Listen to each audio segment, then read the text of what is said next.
Eu acabei de vender uma caixa de papelão com quase 18 anos de idade, por um preço considerável até na OLX. Basicamente, é essa caixa aqui de um Game Boy Advance SP. Por incrível que pareça, uma caixinha de papelão teve um rendimento razoável pro que ela significa. E eu quero falar sobre isso hoje, eu quero falar sobre nostalgia, eu quero falar sobre o investimento que você acaba dando em produtos nostálgicos. E se você quiser entender um pouco mais e dialogar comigo nesse papo, meu nome é João Vitor, sou estrategista digital aqui já há alguns anos. Eu falo sobre cultura pop, eu falo sobre marketing, vendas e também sobre caixas de papelões supervalorizadas. Eu vou falar um pouco sobre isso hoje, como o marketing está utilizando isso também de uma forma muito interessante. Provavelmente você já deve estar ouvindo falar, você está rodando aqui pela internet há algum tempo, sobre cartas de Pokémon supervalorizadas. Charizards valendo R$ 1 milhão. E você deve estar se perguntando, cara, como a gente chegou a esse ponto? Onde uma carta muito menos significativa do que essa caixa aqui de papelão. Porque, desculpa, esse daqui é bonito pra caramba ainda, né? Fruto dos seus anos 2000, esse design aqui. Como que uma figurinha de Pokémon pode estar valendo tanto dinheiro e o porquê que existe tanto um valor tão grande para esse mercado, né? Eu me peguei pensando nisso depois de descobrir o vídeo do Thiago Nigro investido numa cartinha de Pokémon. E eu falei, cara, como assim, gente? Como assim a gente tá fazendo disso um mercado?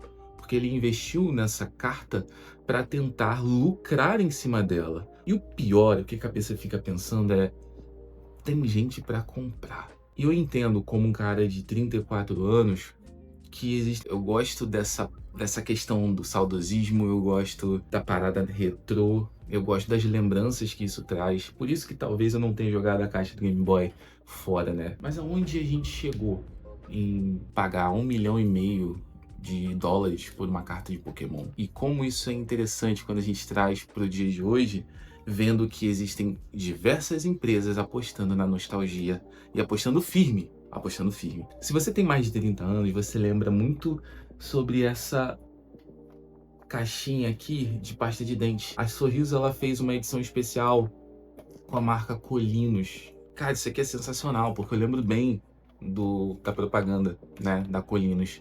E ela foi uma das marcas mais famosas do Brasil, tá? Nessa época. E ela simplesmente desapareceu. Eu fiz uma breve pesquisa dela, né?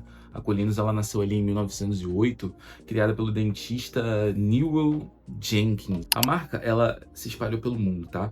No Brasil, ela chegou em 1917. E aqui ela encontrou um bom mercado.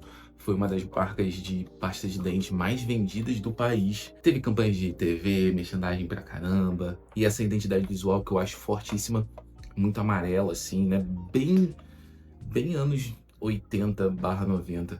Mas por que eu tô falando sobre isso?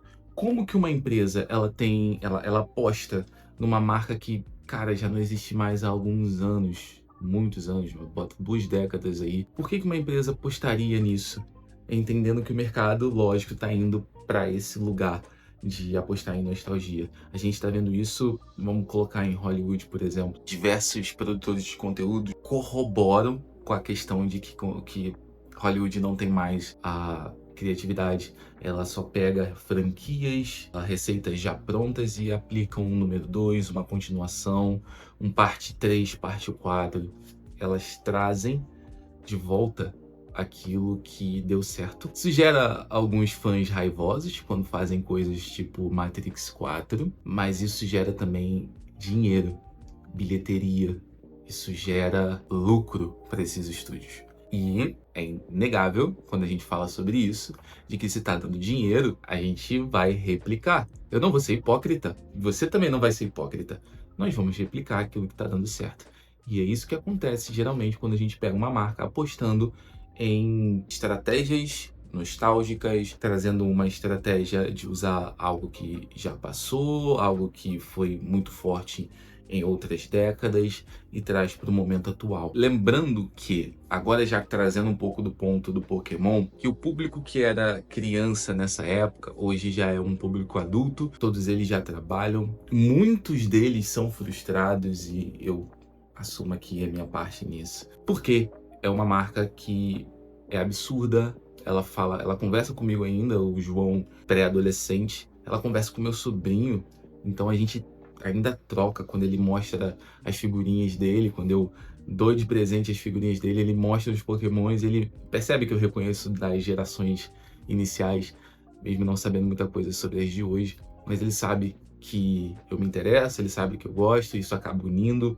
Então a gente tem um público muito forte hoje de pais querendo mostrar para os seus filhos aquilo que funcionava para eles na geração deles. Então, assim, do mesmo jeito que eu vejo Pokémon como uma marca absurda e com uma nostalgia muito poderosa, eu entendo para onde o mercado vai, principalmente os mercados de colecionáveis, né? O retrô. Eu amo videogame, eu jogo videogame a minha vida toda e eu vejo que eu não vou falar que eu não sou culpado disso aqui, não. Eu sabia que em algum momento eu iria vender algo desse tipo. Eu vendi um Pokémon Fire Red há alguns anos também, por um preço muito menor, muito pequeno, que não é o que condiz hoje. Mas eu vendi. Eu sabia que em algum momento isso ia valorizar.